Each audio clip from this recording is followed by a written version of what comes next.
singular concepts and ideas when he makes a movie that becomes the narrative and the structure, and the idea of a character that was basically kind of an extra to her revolutionary acts.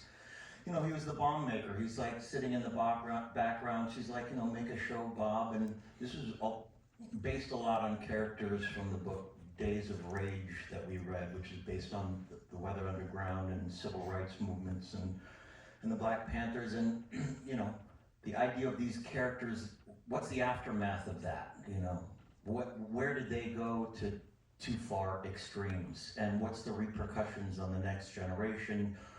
And how do these people sort of assimilate themselves after they've done horrendous acts themselves? And so the idea of meeting Bob again was, there were a lot of different conversations of that. And I think I figured out the idea that he had to sort of self-medicate himself from the trauma of what he experienced, and now he's raising this daughter, completely paranoid about the world around him, offline, you know.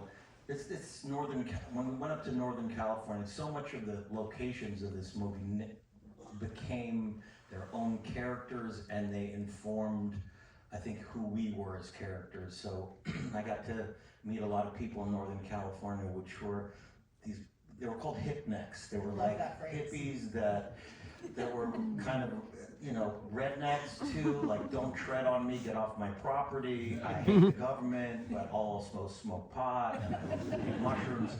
So that kind of informed who Bob was in the aftermath, and then the whole idea of having to protect a daughter and being completely ill-equipped to do so and not knowing how to relate to her or the next generation whatsoever.